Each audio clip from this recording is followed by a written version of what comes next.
Baik Sobat Warta Kota dimanapun Anda berada, semalam korban penipuan oknum polisi bernama Ambar ini menjalani pemeriksaan sebagai korban di Direktorat Reserse Kriminal Umum Polda Metro Jaya usai ditipu oleh oknum polisi berinisial GMI, di mana GMI ini melakukan penipuan dengan jual beli mobil atau kendaraan roda 4. Dan Ambar menceritakan bahwa awalnya ia mengenal pelaku ini dari sosial media marketplace Facebook, di mana pelaku ini mengiklankan salah satu mobil yang ingin dibeli oleh korban, dan kemudian korban bertemu di kawasan Kemayoran, Jakarta Pusat. Di sana korban diminta untuk menunggu, namun karena Ambar ini curiga dan tidak mau menjadi korban penipuan, akhirnya korban meminta agar pelaku mengantarkan dirinya untuk melihat unit di kawasan Kerawang, Jawa Barat. Di mana setelah melihat unitnya, korban tertarik dan langsung mentransfer untuk membeli mobil tersebut. Namun setelah membeli, korban ditakut-takuti oleh pelaku bahwa kendaraan itu hanya ada STNK dan 2 unit kunci saja, di mana nantinya takut ada pihak leasing yang menarik kendaraan. Dan korban ini dijanjikan oleh pelaku 1 minggu kemudian kendaraan ini akan mendapatkan BPKB. Namun baru 2 hari pelaku menghubungi korban dan menyatakan bahwa kendaraannya ditarik oleh pihak leasing, dan pelaku ini berjanji akan mengembalikan uang korban. Namun sampai bulan April kemarin korban tidak kunjung uangnya kembali dan melaporkan hal ini ke Propam dan juga Polda Metro Jaya. Demikian kembali ke studio. Seorang oknum anggota Polri berinisial GMI dilaporkan ke Direktorat Reserse Kriminal Umum Polda Metro oleh wanita bernama Ambarwati atas dugaan penipuan jual beli mobil, 15 Maret 2025 lalu. Hari ini, Ambar menjalani pemeriksaan sebagai korban ditemani 2 orang saksi lainnya yang mengetahui kejadian tersebut. Wanita berparas cantik itu juga melaporkan oknum anggota Polri tersebut ke bidang profesi dan pengamanan, Propam, Polda Metro Jaya. Ambar menceritakan, dirinya pada awal bulan puasa Ramadan tepatnya 7 Maret 2025 ingin membeli mobil merek Wuling Alves melalui marketplace Facebook. Pelaku berpangkat Brigadir 2, Bribda, itu mengiklankan mobil bekas dan korban tertarik untuk membelinya. Keduanya pun janjian untuk cek unit kendaraan di kawasan Kemayoran, Jakarta Pusat. Tiba di lokasi yang disepakati, korban diajak ke sebuah kos dan diminta untuk transfer serta menunggu. Sedangkan, kata Ambar, pelaku menyatakan kendaraannya ada di Karawang, Jawa Barat. Ia pun tidak mau mengirimkan uang puluhan begitu saja ke pelaku karena takut jadi korban penipuan oleh orang yang baru dikenalnya.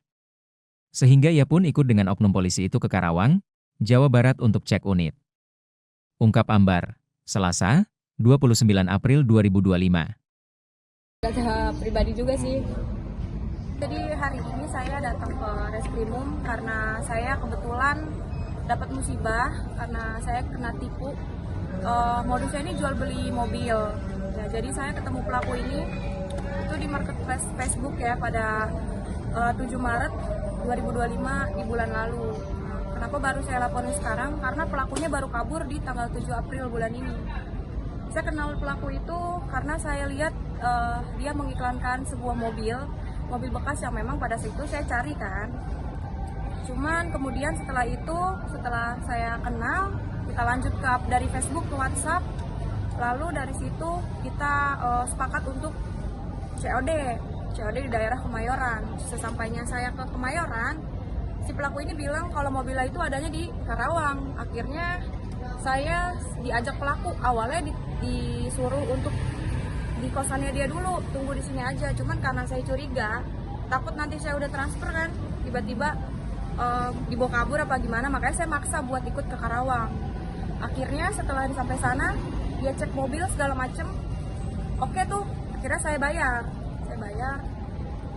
Setelah saya bayar, kita pulang ke Kemayoran. Sampai Kemayoran, pelaku tiba-tiba bilang kalau misalnya mobil jangan dibawa dulu karena memang pada saat itu baru ada STNK dan kuncinya aja 2. Akhirnya setelah itu karena memang pelaku juga menakut-nakuti saya, mobil jangan dibawa dulu, taruh di tempat saya aja dulu gitu, kata si pelaku.